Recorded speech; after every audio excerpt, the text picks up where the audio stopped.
Glória a Deus. Hoje é dia de ceia, vamos participar da mesa do Senhor. Eu quero ministrar para você sobre o tema protegidos pelo sangue. Aleluia. Diga, eu sou protegido pelo sangue do Cordeiro. Aleluia. Mateus capítulo 26. Vamos ler dois versículos apenas, 27 e 28. Mateus 26, 27 e 28 diz assim: a seguir, tomou um cálice e, tendo dado graças, o deu aos discípulos, dizendo: bebei dele todos, porque isto é o meu sangue, o sangue da nova aliança, derramado em favor de muitos para a remissão de pecados. Presta atenção, o verso 28, Jesus está ceando com os discípulos dele. Muita gente já viu aquele quadro que as pessoas dizem assim: ah, esse aqui é o quadro da última ceia, né?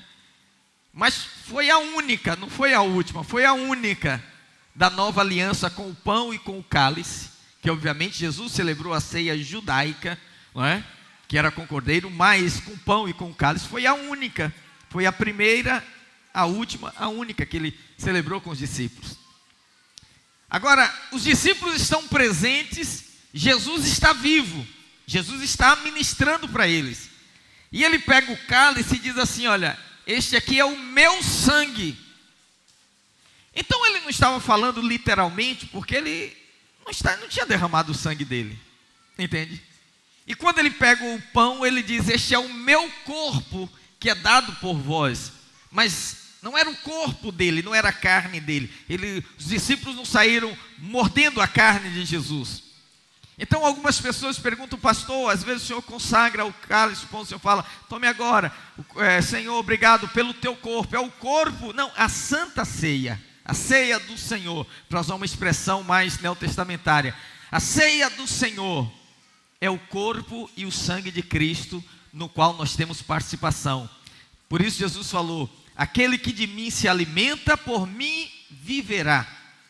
Junto com os discípulos ele disse assim: se não comerdes a minha carne e beberdes o meu sangue, vocês não têm parte comigo.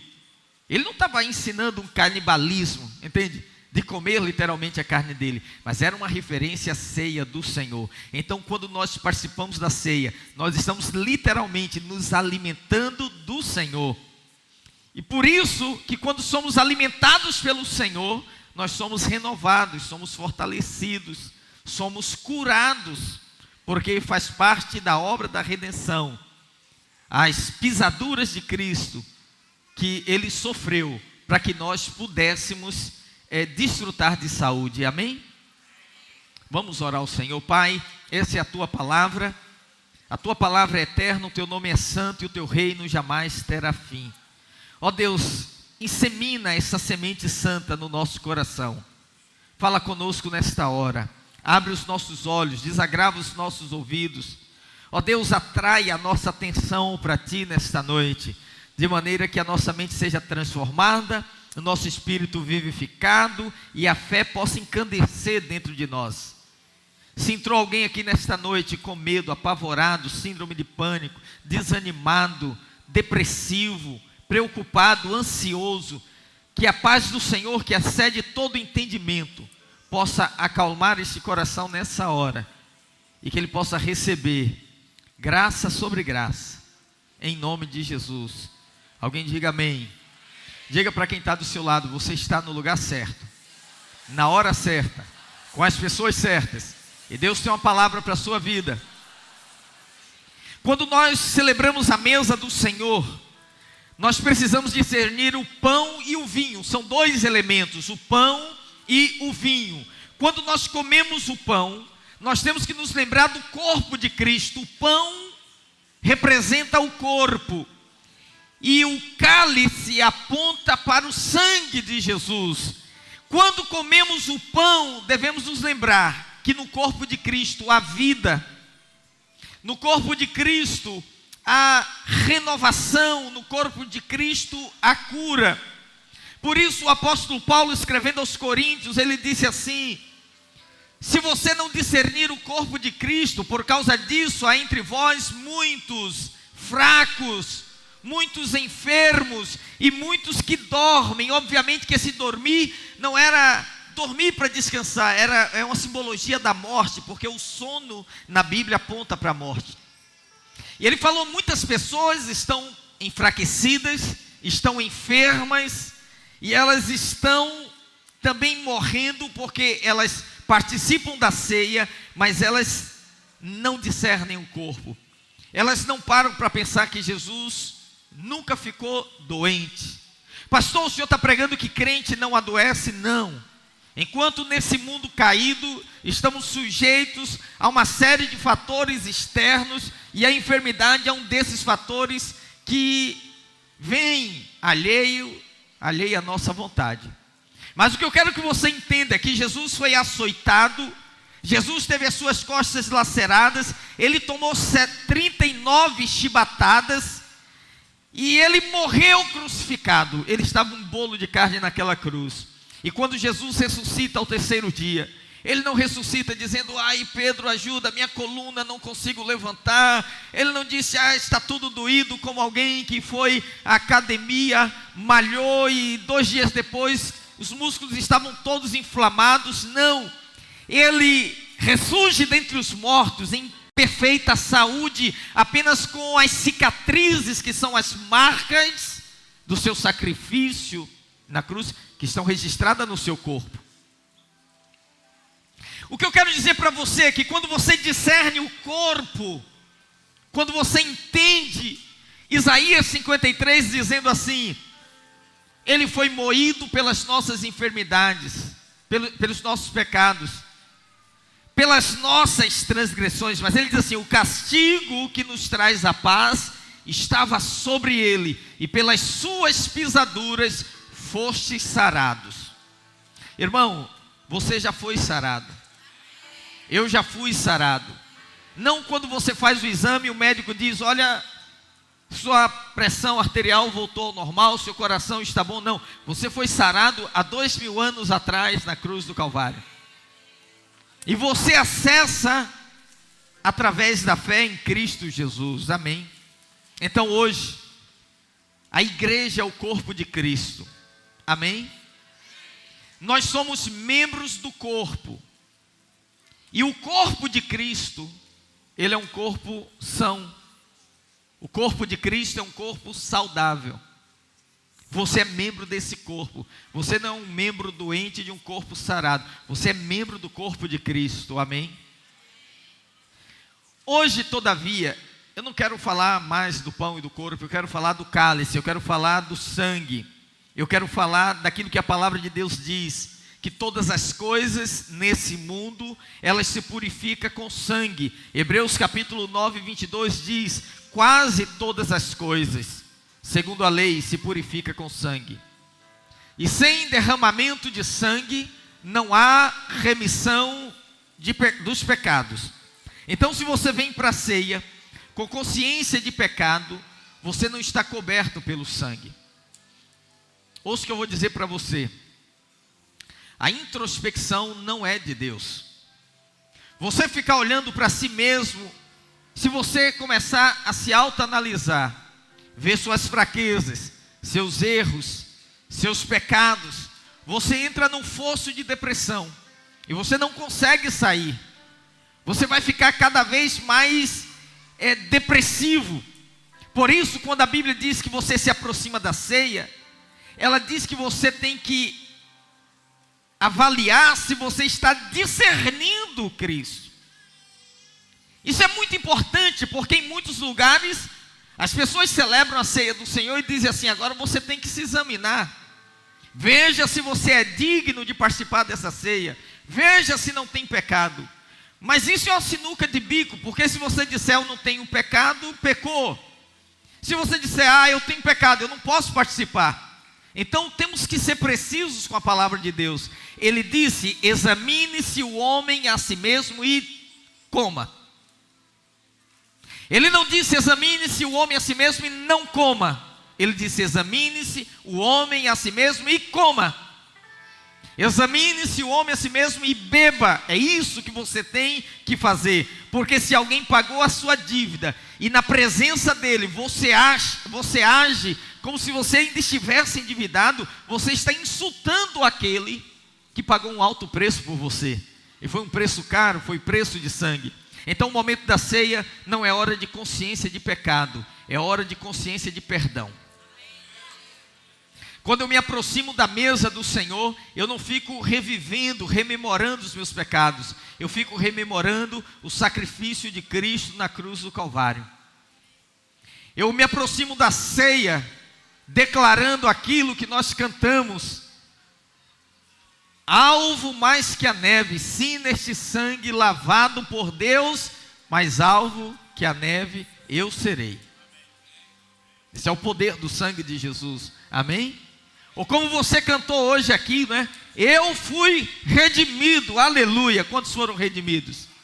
Amém. Então diga aleluia. Você foi redimido. Eu quero usar 3 exemplos da palavra de Deus para mostrar a proteção que o sangue de Cristo traz para nós. O primeiro exemplo é o exemplo de Caim e Abel. A Bíblia diz que depois que Adão pecou, e eles foram então expulsos do jardim do Éden, eles tiveram 2 filhos, Caim e Abel. Um se tornou lavrador e o outro se tornou pastor de ovelhas. E a Bíblia diz, eles devem ter recebido dos seus pais a maneira de se apresentar diante de Deus. Como que eles deveriam se apresentar diante de Deus? Com uma oferta. E que oferta era essa? Uma oferta de sangue. Mas a Bíblia diz que Caim não levou sangue na sua oferta para Deus.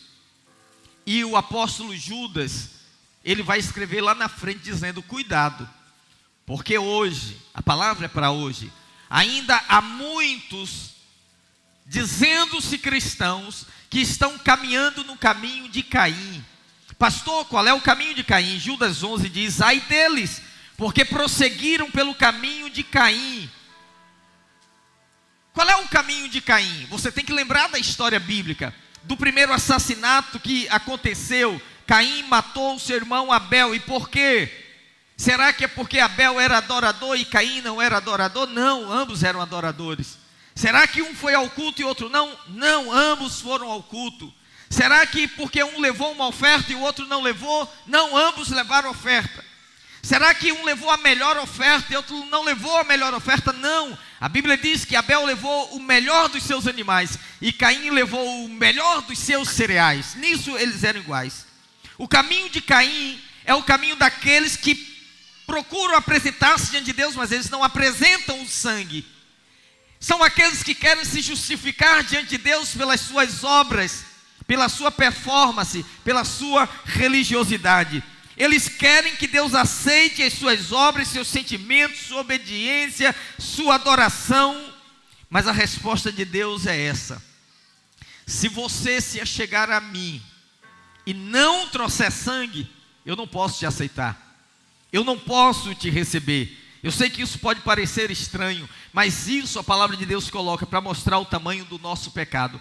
Como que o nosso pecado é tão terrível que ele teve que ser redimido por um sangue inocente, porque o sangue de Jesus não tinha pecado. Jesus, ele foi gerado pelo Espírito, ele não tinha nada nem de José, nem nada de Maria. José não teve participação nenhuma. Deus é que fez com que usasse a barriga de Maria apenas como barriga de aluguel. E enquanto o bebê, Jesus está ali conectado pelo cordão umbilical. Mas ele não tinha o sangue de Maria, porque você sabe que o bebê no ventre da mãe, o sangue dele não se mistura com o da mãe. Não, senão a mãe tem um tipo de sangue e o bebê tem outro tipo de sangue. São sangues diferentes. Jesus não recebeu nada de José e também não recebeu nada de Maria. Muita gente fala, José era o pai adotivo e Maria era a mãe. Não, ele não tinha nada de José nem nada de Maria. Ele não recebeu nada da herança de Adão. Então era um sangue puro, e Deus tinha que usar esse sangue puro para purificar o nosso pecado. Olha quão grave é o nosso pecado.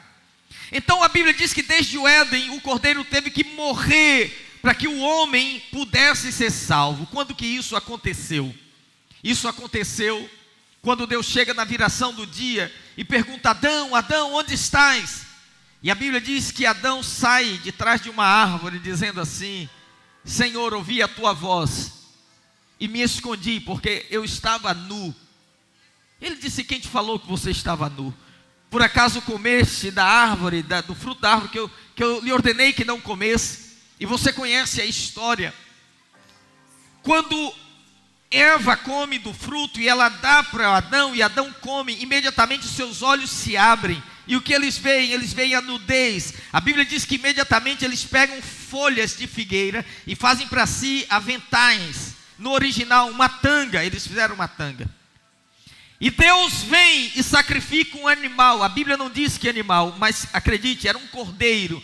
E com a pele daquele animal, Deus faz túnicas, no plural, uma para Adão e outra para Eva. Alguém pergunta: pastor, qual é a diferença do primeiro modelito criado por Eva e por Adão e o modelo de Deus? Um criou tanga e outro criou a túnica. A tanga cobre só o essencial, a túnica cobre tudo. Esse é o padrão da roupa do crente. A roupa que Deus, a roupa que você usa, baseada no princípio da palavra de Deus, é aquela que tem o objetivo de cobrir e não de mostrar. Mas não queremos falar de roupa aqui. Eu quero dizer que um animal foi sacrificado para que tivesse aquela pele. Então sangue foi derramado. E a partir dali, em todo o Antigo Testamento, toda vez que o homem se apresentava diante de Deus, e de Adão, Abel e Caim receberam o ensinamento, mas Caim não pôs em prática. Ele tinha que apresentar com sangue. Agora, a Bíblia diz que Caim se recusou a se apresentar diante de Deus da maneira como Deus tinha estabelecido. E quando nós aceitamos o modo de Deus, nós reconhecemos que somos pecadores e precisamos da cobertura do sangue. Caim não fez isso. Caim levou uma boa oferta, mas eram os cereais, não tinha sangue. Abel, por sua vez, trouxe o cordeiro. Então, tudo aquilo que você via no Antigo Testamento, sacrifícios de sangue, animais sendo imolados, eles tinham um significado, eles estavam apontando para Cristo, que viria muitos anos depois, 4.000 anos depois, e lá na cruz do Calvário, ele derramaria o seu sangue. Pastor, quer dizer que aquele sangue de animal de fato não cobria o pecado? Não. Aquele sangue de animal, no Antigo Testamento, era apenas um símbolo apontando para o verdadeiro sacrifício. É mais ou menos como você hoje fazer uma compra com cartão de crédito. Você vai no shopping, você escolhe o que você quer e você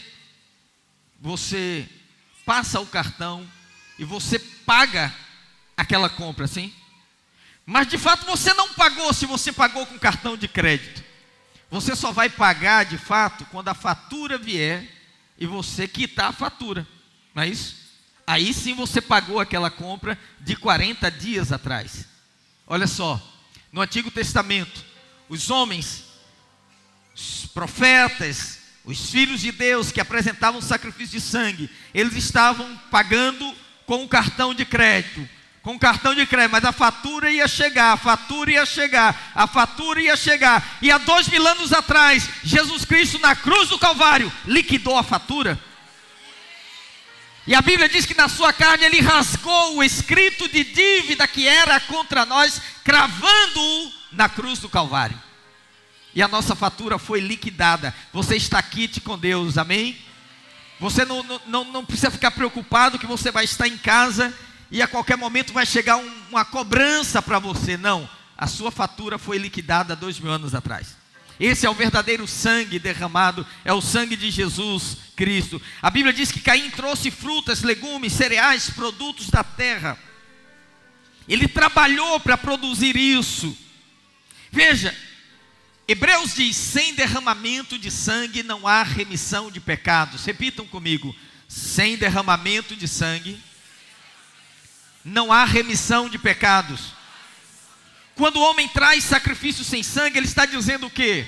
Eu não sou pecador, eu não preciso do sangue para me cobrir, eu não preciso que sangue inocente seja derramado por mim, eu não sou culpado. Eu posso sim, pelo meu próprio desempenho, satisfazer a Deus. A Bíblia diz que esse é o caminho de Caim. Então ele diz: cuidado para que vocês não andem no caminho de Caim. Qual é o caminho de Caim? Apresentar-se diante de Deus sem apresentar o sangue. O que Abel fez? Olha o seu irmão, a Bíblia diz que ele trouxe um cordeiro e ele matou. E quando aquele cordeiro foi imolado, a Bíblia diz que é como ele estivesse dizendo: Senhor, eu sou um pecador. Se o cordeiro não for morto, eu serei condenado pelos meus pecados. Se o cordeiro for aceito, eu sou aceito. Meus pecados são transferidos para ele. A oferta foi aceita, o ofertante foi aceito junto. O cordeiro é morto para que eu seja abençoado. Ele é sacrificado para que eu tenha o favor de Deus na minha vida. Está Caim e Abel apresentando as suas ofertas. Deus aceita a oferta de Abel e rejeita a oferta de Caim. Eu não sei como que Caim percebeu que Deus não aceitou a sua oferta e aceitou a de Abel. Mas eu posso induzir da palavra e das outras experiências no Antigo Testamento, que toda vez que o sacrifício era colocado, Deus enviava o fogo. O fogo é um símbolo da ira de Deus.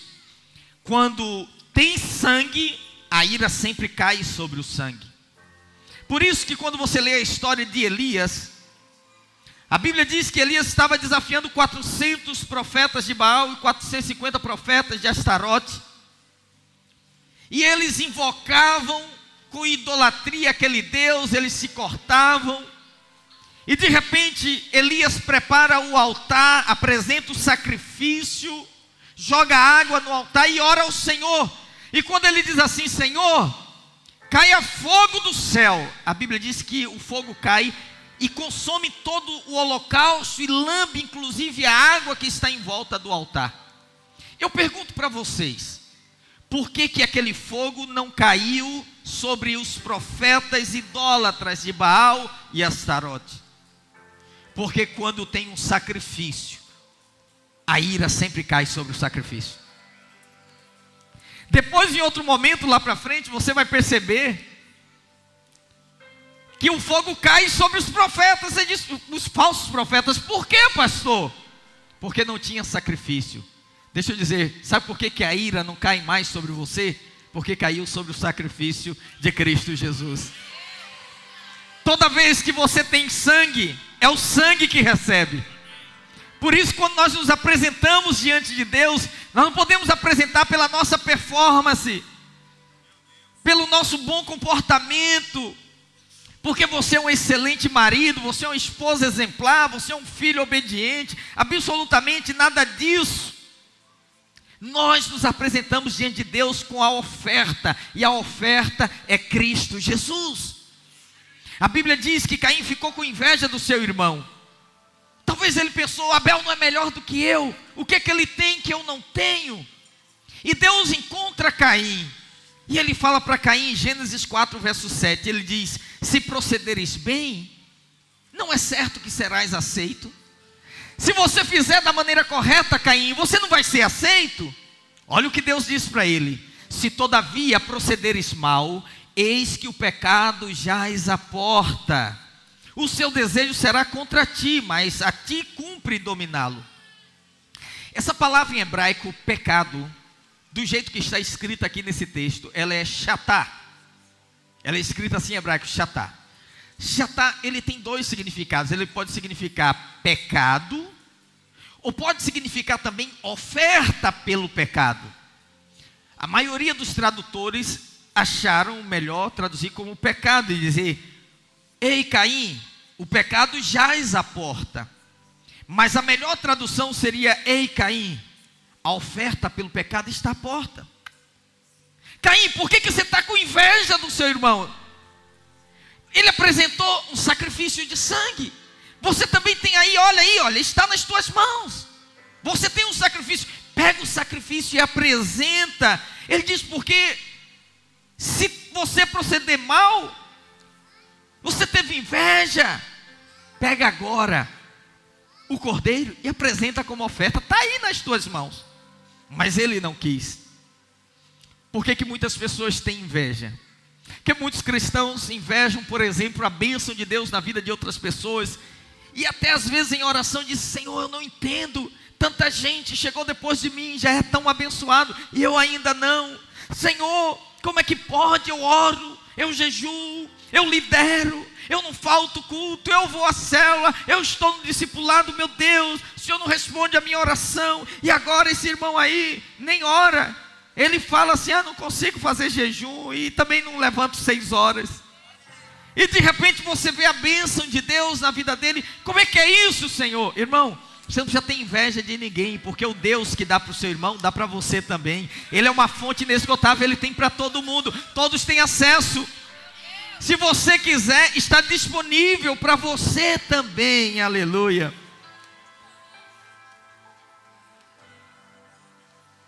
A Bíblia diz que para o pecado nós temos a provisão do sangue, mas se nós confiarmos na justiça própria, o que vai acontecer? As nossas obras são contadas como iniquidade. A palavra iniquidade significa correr quebrando as regras. Se você não confiar no sangue, o sangue tem provisão, não para você continuar no pecado, mas para você sair do pecado. Mas ele diz: se você contar a sua justiça própria, as suas obras serão iniquidades. É isso que ele fala a respeito de Caim. 1 de João 3, 11 e 12 diz: porque a mensagem que ouviste desde o princípio é esta, que nos amemos uns aos outros, não segundo Caim, que era do maligno e assassinou a seu irmão. E por que o assassinou? Porque as suas obras eram más e as de seu irmão justas. Quer dizer que Abel era um filho mais obediente do que Caim? Não era. Quer dizer que Deus aceitou Abel porque Abel era um jovem exemplar? Não. As obras de Caim eram más porque ele não usou a provisão do sangue.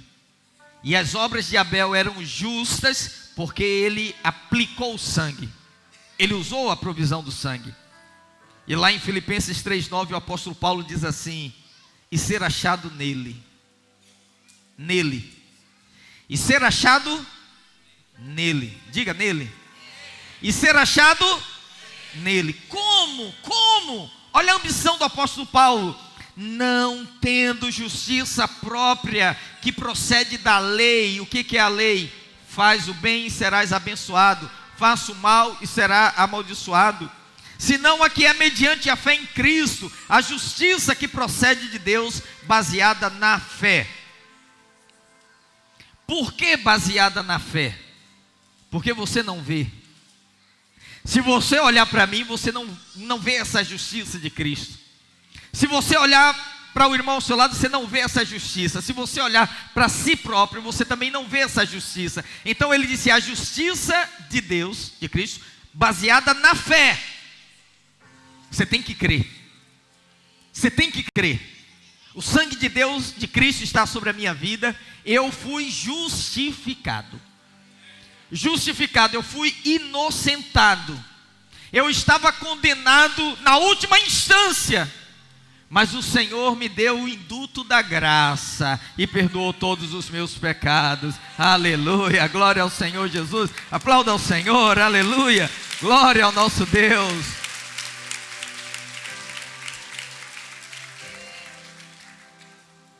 Primeiro Coríntios 1:30 diz: mas vós sois dele, em Cristo Jesus, o qual se tornou da parte de Deus sabedoria e justiça e santificação e redenção. Mais uma vez, o que significa ter obras malignas? Obras malignas é confiar na justiça própria.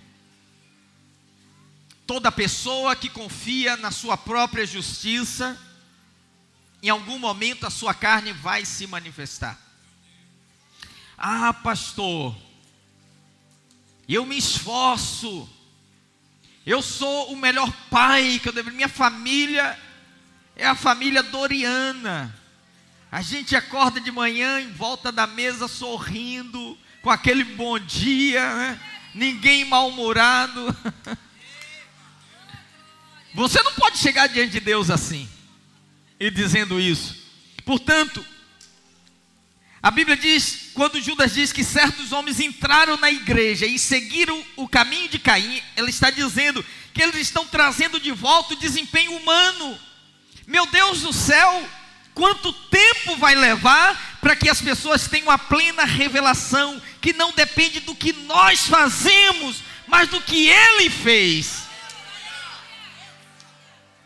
Quantas ceias e quantos domingos você vai entrar aqui para ouvir essa mesma palavra dizendo: irmão, não é pelo que você faz, não é pela sua bondade, não é pela sua justiça, porque se você pegar toda a sua justiça de 40, 50 anos de vida e apresentar diante de Deus, Ele diz: serão tudo como trapos de imundícia. Mas agora está em moda. Toda hora alguém na internet desafia você dizendo: seja uma versão melhor de si mesmo. Uau!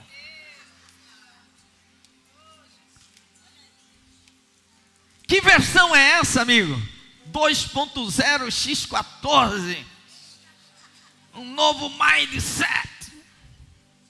Uma nova mentalidade, uma nova performance.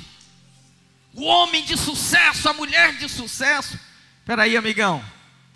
Isso aí nada disso vai contar diante de Deus. Um dia desse eu perguntei na célula assim, pastor André.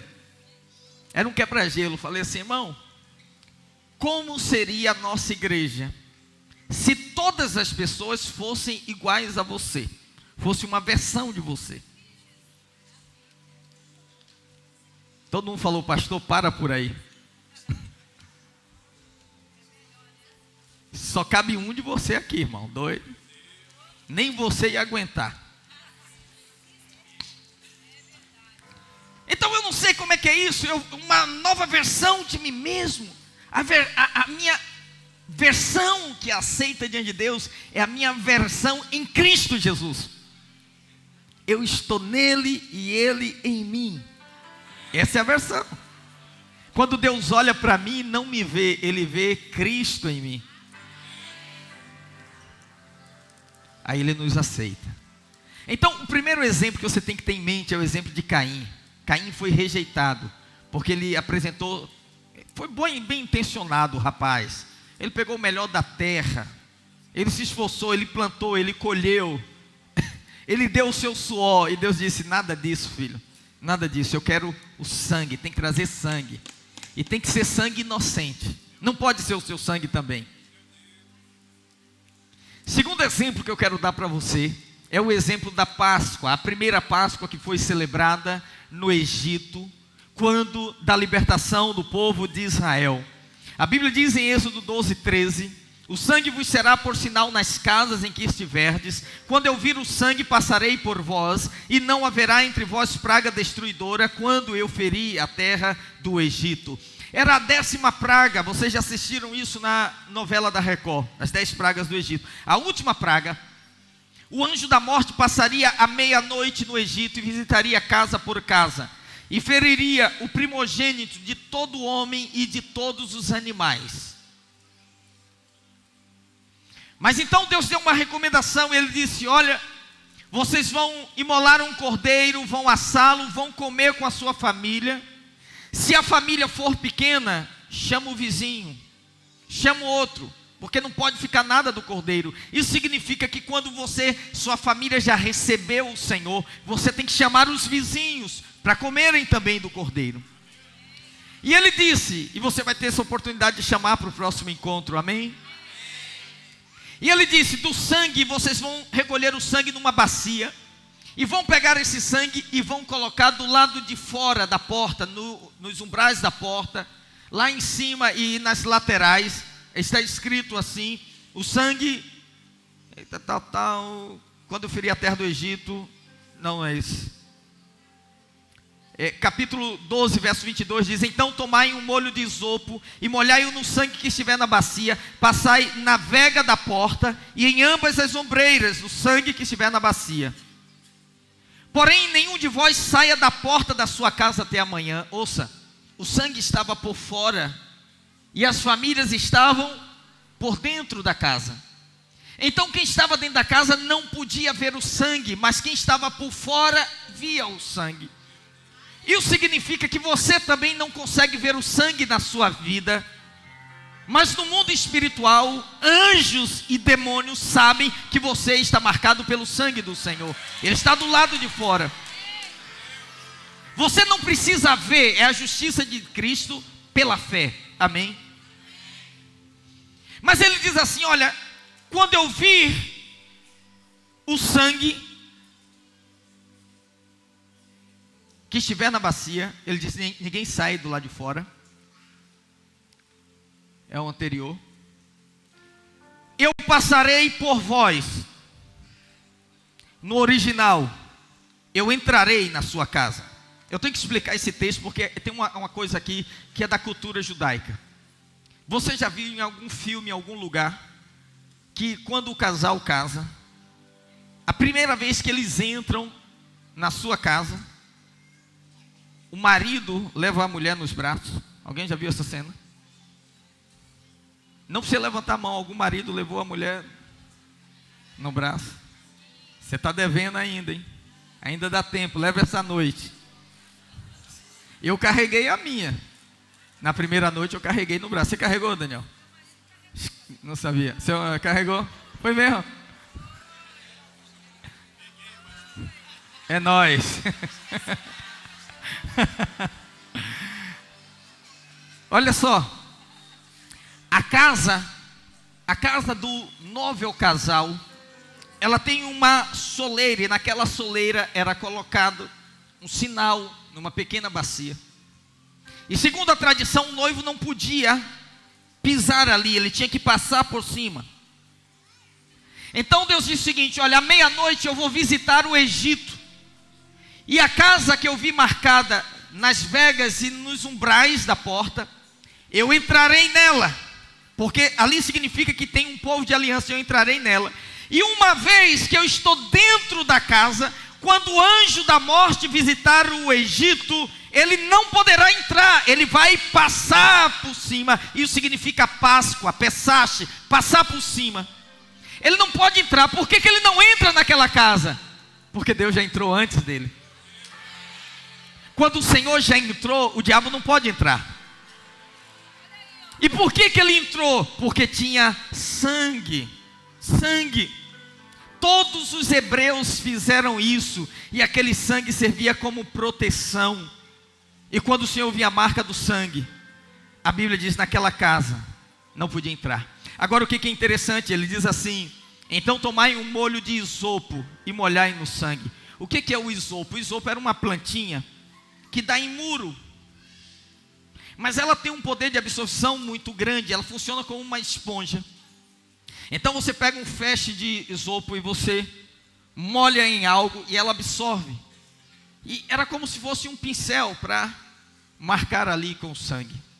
Lá em 1 Reis capítulo 4, 33, a Bíblia fala de Salomão. Salomão se especializou em muitas coisas, inclusive em botânica. E a Bíblia diz que ele, olha só, ele discorreu sobre todas as plantas, desde o cedro que está no Líbano, até o isopo que brota no muro. Ele estava fazendo uma comparação, dizendo da maior planta a menor. Qual é a maior? O cedro do Líbano. Qual é o menor? O isopo. Por isso essa planta aponta para a nossa fé.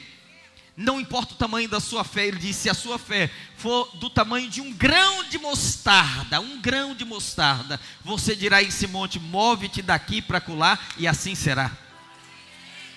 Você não precisa de uma grande fé para acessar as coisas do Espírito. Você precisa apenas crer. Apenas abra a sua boca. Use o isopo. Use a sua fé. Confesse o poder do sangue. E a sua fé será liberada. Cubra a sua casa. Cubra os seus filhos. Cubra tudo que é seu com o sangue do Cordeiro, porque a Bíblia diz, aquele que é nascido de Deus, o maligno não lhe toca. Você tem que perder de uma vez por todas esse medo do diabo, de obras de macumba. Aqui tem um passeio ali, tinha uma batata espetada, botaram meu nome na boca do sapo, e o que eu tenho com isso? A minha vida está guardada pelo sangue do Cordeiro, aleluia, glória a Deus.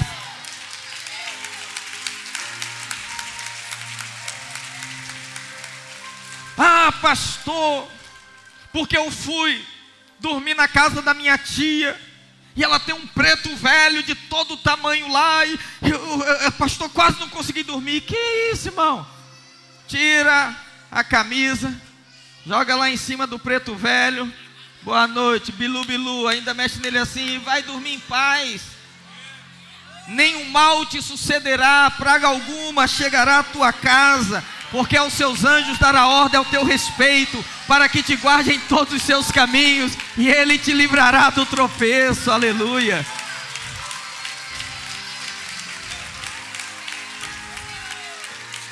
Pastor, eu fui convidado para ir lá passar feriado na casa de um parente meu, pastor. Ela preparou uma galinhada, mas é todo mundo macumbeiro. Ora, pela oração tudo é santificado e come. Quando você diz assim, Senhor, graças te dou, o alimento é santificado. Entendeu? Por isso que todo crente, ele costuma orar antes das refeições. Você ora antes das refeições? Você tem que orar antes, irmão, senão fica toda hora com dor de barriga, toda hora com isso. Comi, passei mal, eu como pastel de feira e faço bem. Quem gosta de pastel de feira com caldo de cana? Meu Deus. Você come churrasquinho de rodoviária e fica bem, é só dar graças a Deus. Senhor, graças te dou. Só isso. Pela oração, com ações de graça, a Bíblia diz que o alimento é santificado. Você santifica é de todo mundo. Amém, glória a Deus. O inimigo não pode tocá-lo e não pode entrar na sua casa, porque tem sangue sobre a sua vida, amém?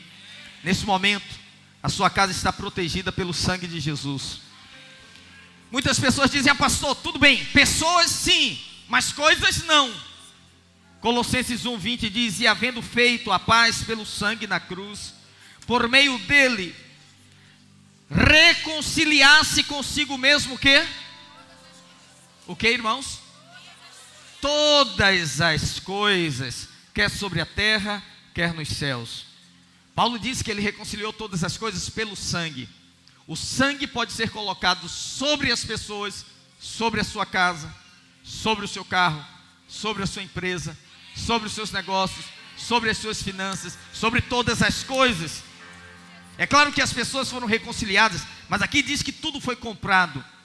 Então, constantemente, irmão, você tem que invocar o sangue de Jesus. Não como jargão, como muita gente fala, o sangue de Jesus tem poder. Tem mesmo, mas quando isso é falado com fé, meu querido, quando isso é falado com convicção, quando isso expressa o seu espírito para Deus, a sua confiança na obra consumada da cruz, você está protegido por esse sangue. O diabo não pode tocar em nada coberto pelo sangue.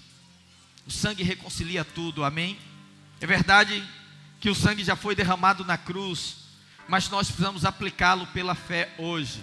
Hoje, toda vez que você confessa, é como se você estivesse pegando o isopo e cobrindo, e tocando e marcando com o sangue. Tem uma marca de sangue na sua vida.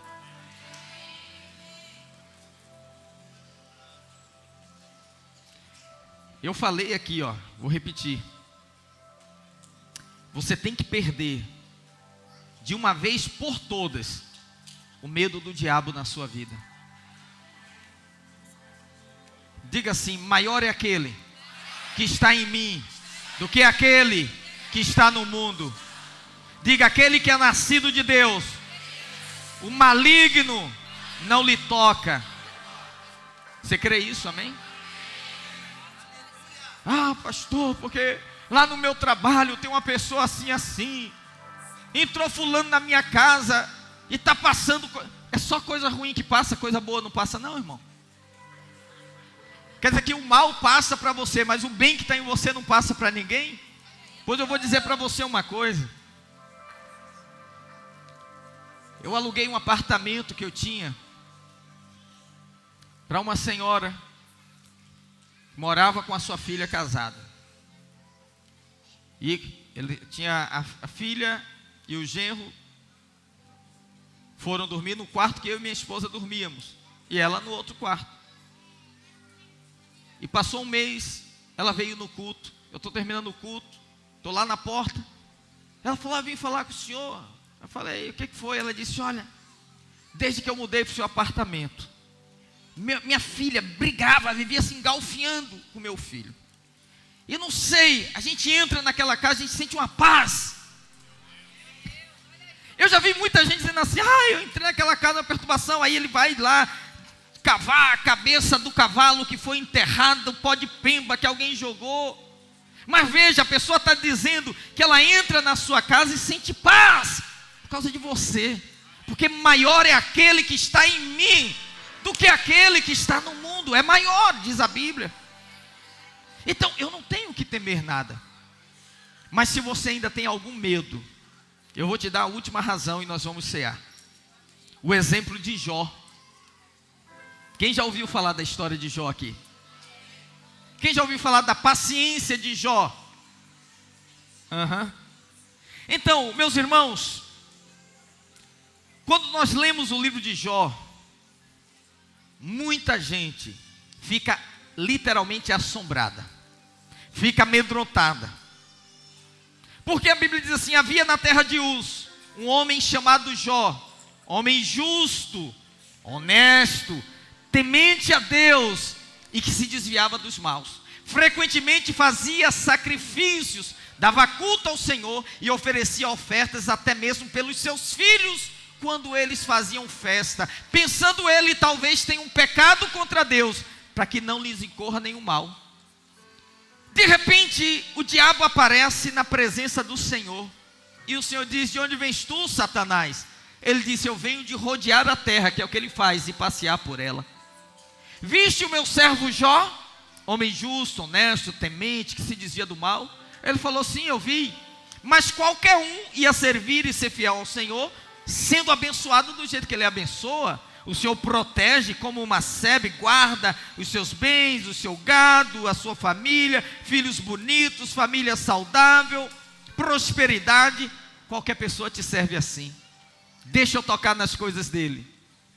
E Deus acreditou e falou em Jó, e falou, pode tocar. E ele tocou, no mesmo dia, o carro bate, a casa pega fogo, a empresa é assaltada, os gados são levados, uma tragédia atrás da outra. Todo mundo abandona Jó, os amigos criticam, até a mulher chega para ele e fala assim, abandona esse teu Deus e morre.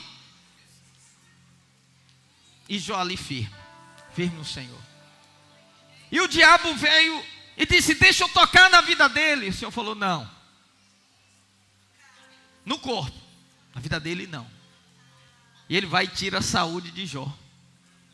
Aí muita gente lê isso aqui e fica apavorado e diz, meu Deus do céu, já pensou? O diabo consegue uma autorização dessa, começa a fazer um inferno na minha casa, destrói meus bens, meu carro bate, minha casa incendeia, meus filhos morrem, minha saúde se esvai. Como é que eu fico?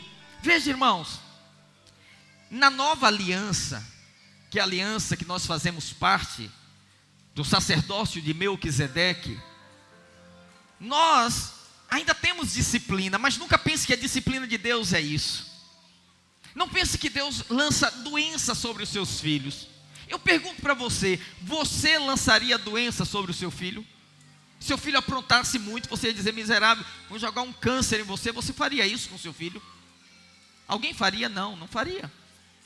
E por que você acha que um pai terreno é mais amoroso, mais misericordioso do que o pai celestial? Ele não é. Se um pai terreno não faz isso com seu filho, Deus também não fará. Amém? Pastor, então por que o diabo não pode fazer conosco o que fez com Jó? Número 1, primeira razão, diga assim, hoje eu tenho um advogado. O inimigo te acusa constantemente, o inimigo se levanta contra você, mas todas as acusações são refutadas pelo seu advogado. Você tem que entender algo, quando você tem um advogado, você não é obrigado a responder mais nada. Se alguém vem te questionar, se um repórter vem questionar a sua situação, se alguém vem te acusar, você fala assim, ó, nada a declarar. Fale com o meu advogado. Quem é seu advogado? Doutor Emanuel. Deus conosco. Então a principal estratégia do diabo sempre foi acusação, condenação. Acusação, condenação. E aí é o seguinte, a pessoa fica doente. Primeiro que se levanta o diabo. Você está doente, você está passando por isso, porque tem alguma coisa errada na sua vida, você pecou. E a pessoa começa aquela autoanálise, ai meu Deus, onde será que eu pequei? E ela começa a buscar. E se ela não acha nada, o diabo diz, não foi pecado recente, foi algo 20 anos atrás, antes de você casar, você aprontou muito. Foi na sua infância, aí vai buscar lá atrás. Aí você começa a buscar lá atrás, aí você não encontra nada. Ele diz, não, você está passando por isso, é por causa do seu pai, é por causa do seu avô, é por causa do seu tataravô. Isso aqui se chama maldição hereditária. E as pessoas acreditam piamente nisso, que elas estão passando por causa dos antepassados dela.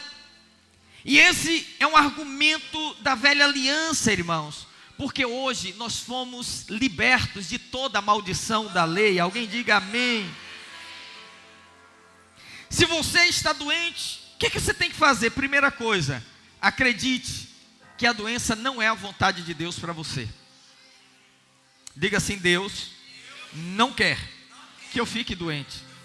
Porque se você acreditar que Deus mandou a doença, não faz sentido você orar para ficar curado.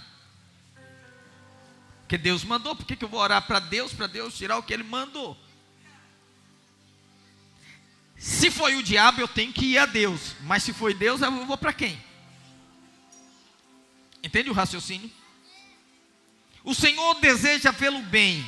E Jó, no ápice do seu sofrimento, ele desejou ter algo que todos nós aqui temos hoje. Jó capítulo 33, 23 diz assim: havendo porém um anjo ao seu lado, como mediador, fica no meio entre um e outro, dentre mil, que diga ao homem o que é certo a seu respeito, para ser-lhe favorável e dizer: poupa-o de descer a cova, encontrei resgate para ele. O que Jó está falando? Eu não tenho advogado, não tem ninguém que possa me intermediar diante de Deus, não tem ninguém que possa ir a Deus e levar a minha causa, mas hoje há um mediador que veio dizer o que é certo, o que é correto acerca de Deus, e o resgate foi pago. Por isso nós podemos ter o favor de Deus na nossa vida. Qual foi o resgate? A redenção feita por Cristo Jesus.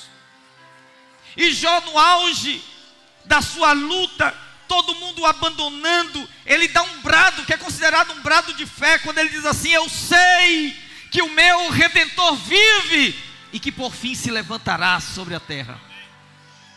Então Jó tinha no coração a esperança de que o Redentor dele se levantaria. Ah, pastor, então é isso que eu devo falar? Na hora da dor, da angústia, da acusação, vou dizer: eu sei que meu Redentor vive e que por fim se levantará. Não, isso é o que Jó falou. O que você vai falar hoje é: eu sei que o meu Redentor vive e já se levantou. Essa é a diferença entre você e Jó. Para Jó ele não tinha se levantado ainda, mas para você ele já foi levantado há 2000 anos na cruz do Calvário e pagou o preço da sua redenção, aleluia. O preço para a saúde, o preço para uma vida abundante, o preço para a prosperidade e para todas as bênçãos que você possa necessitar, foi pago no Calvário. Hoje, o único sofrimento que o Novo Testamento ele promete, ele fala que faz parte da vida cristã, é a perseguição. Perseguição, sim, todos nós vamos sofrer. Não perseguição por fazer coisas erradas, mas perseguição por causa do nome do Senhor. Perseguição por fazer a vontade de Deus. A perseguição de alguém falar: ah, esse é crente, é bitolado. Ah, esse é crente, é mente retrógrada. Ah, ele é fanático. É a perseguição da família, é a perseguição no trabalho. E como em outras partes do mundo, a perseguição com risco da própria vida daqueles que rejeitam ao Senhor por conta de outros deuses. Então, olhem para mim. Jó desejava ter um advogado. Jó não tinha esse advogado que pudesse apresentar a sua causa diante de Deus. Mas hoje nós temos. Naquele tempo, Deus não tinha um advogado. Hoje, o nosso advogado está à direita do Pai. João diz assim: meus filhinhos, estas coisas vos escrevo para que não pequeis. Ei, o normal é você não viver em pecado. Se todavia, porém, algum de vós vier a pecar, lembrem-se, temos um advogado junto ao Pai, Jesus Cristo justo, e Ele intercede por nós. Isso significa que se o diabo vai nos acusar diante de Deus, Jesus já se levanta antes e diz: é meu cliente, eu respondo por ele. Eu tenho uma procuração. Você não tem que mais ficar se justificando, ele é a sua justiça. Ah, mas eu conheço o seu passado. O que você tem a falar? Nada a declarar. Fala com o meu advogado. Você tem um advogado, irmão? Alguém me ouve? Você tem um advogado, querido. Ele intercede por você. Amém? O diabo te acusa todo dia, ele te defende todo dia. Segunda razão pela qual um crente não pode mais sofrer o sofrimento de Jó, é porque o acesso que o diabo tinha ao trono de Deus, hoje ele não tem mais. Irmãos, naqueles dias, o diabo estava segurando o rolo das escrituras, da terra que lhe foi dada, lhe foi vendida por Adão, quando Adão pecou. Vamos lá, quando Deus criou Adão, ele disse assim: olha, domine sobre todas as coisas. Ele tinha um domínio sobre a terra. Quando Adão pecou, ele pegou esse domínio e deu nas mãos de Satanás. E no Antigo Testamento, quando alguém passava a autoridade, a permissão, a escritura de uma terra para alguém, era feita em um rolo e selada, e só podia ser aberto se fosse resgatar. Aquele selo não podia ser violado. E o diabo carregou esse selo, essa escritura de propriedade, durante muitos anos. Muitos anos. Tanto é que na tentação a Jesus, ele falou assim: olha, está vendo todos esses reinos do mundo? Tudo isso me foi dado, e eu dou a quem eu quiser, se você se prostrar e me adorar. Ele ainda tinha autoridade. Mas sabe o que aconteceu? Aconteceu que Jesus morreu e ao terceiro dia ele ressuscitou, aleluia. E quando ele ressuscitou, igreja, olha o que aconteceu. A Bíblia diz que ele subiu aos céus. E o vidente João, no livro de Apocalipse, no capítulo 5, ele tem uma visão do trono. E ele começa a chorar.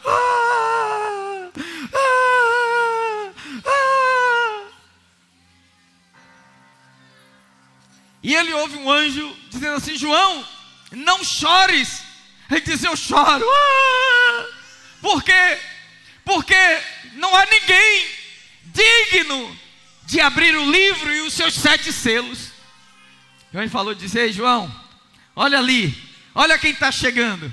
E quando ele vê, ele diz: cantavam um coro angelical, Apocalipse 5:9, e entoavam um novo cântico dizendo: digno és de tomar o livro e de abrir-lhes os selos, porque foste morto e com teu sangue comprastes para Deus os que procedem de toda tribo, língua, povo e nação. Para o nosso Deus os constituíste reino e sacerdotes, e reinarão sobre a terra, aleluia.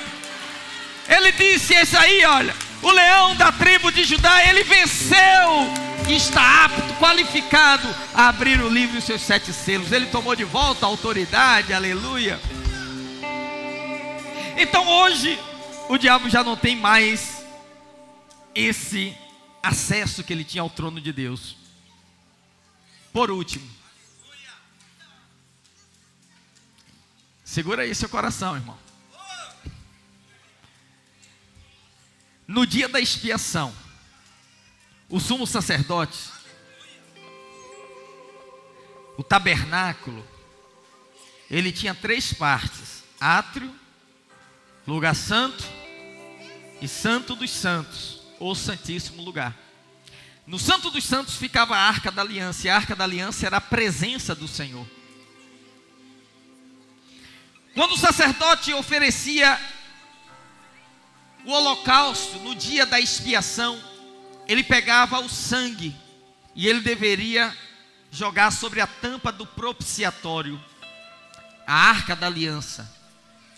E no Antigo Testamento diz que ele ia salpicando com o sangue o caminho até o Santo dos Santos, até a arca, que era a presença do Senhor. O que aconteceu? Quando Jesus morreu na cruz e ele ressuscitou, aquele sangue que foi derramado, ele entra até a presença do Pai, salpicando o caminho com o sangue, até a presença do Senhor. Agora, o caminho à presença do Senhor está manchado de sangue, e onde tem sangue, o diabo não pode pisar. Aleluia.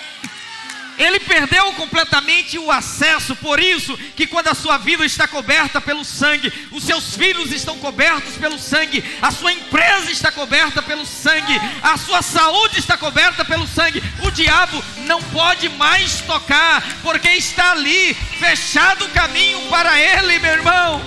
Mas você, ao contrário, você pode. Ele diz: entre com ousadia no Santo dos Santos, pelo novo e vivo caminho inaugurado na carne de Cristo Jesus. Aleluia. Satanás não pode tocar onde o sangue do Cordeiro foi aplicado. Por isso, não fique com medo de tragédias, elas não vão acontecer a você. Você que está me ouvindo aqui, presencial ou em casa, você que vai ouvir depois essa palavra, não fique com medo. Ai, pastor, estou pressentindo uma coisa muito ruim, uma tragédia. A maior parte das suas preocupações nunca vão se concretizar. E as que se concretizarem nunca vão ser do tamanho que você imaginava que seria. Tão grandes, vão ser inexpressivas. Ouça o Senhor lhe dizendo: você está protegido pelo sangue. Nenhum mal te sucederá, praga nenhuma chegará à tua casa. Ouça os céus te dizendo: eu é que sei os pensamentos que tenho acerca de vós, pensamentos de bem e não de mal, para vos dar ao vosso tempo aquilo que desejais em vosso coração. Não está vindo uma grande tragédia sobre a sua vida, está vindo uma avalanche de bênçãos dos céus. Não está vindo um tempo de escassez, está vindo um tempo de provisão. Não está vindo mais enfermidade, está vindo cura e saúde completa da parte do Pai. Aleluia.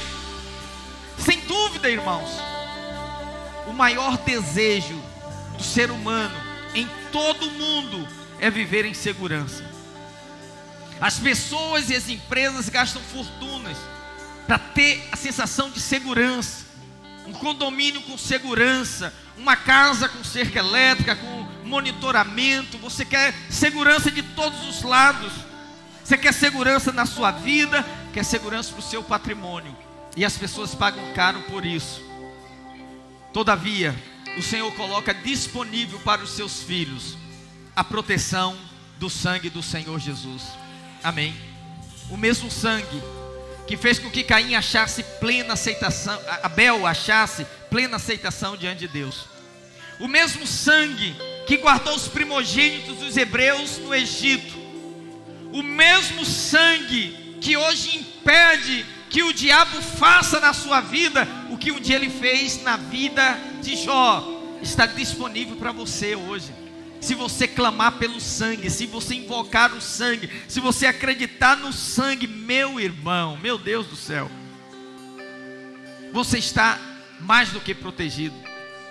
Tem uma marca na sua vida, viu? Você não vê essa marca, mas acredite, tem. E quando Deus vê essa marca, Ele abençoa. Ele diz: eu estou contigo. Eu entrei na sua casa, eu entrei no seu negócio, eu entrei na sua vida. E quando Deus está dentro, o mal não tem como entrar, porque Deus já ocupou aquele espaço. E quando você passa também, o inimigo sabe que você foi marcado pelo sangue. E uma vez que você foi marcado pelo sangue, ele não consegue te tocar. Ele vai atrás de outro. Ele sai em outra direção. Ele diz: esse está blindado, esse foi marcado. Quantos foram marcados pelo sangue? Fique de pé em nome do Senhor Jesus. Vamos dar graça ao nosso Deus nessa noite. Aleluia.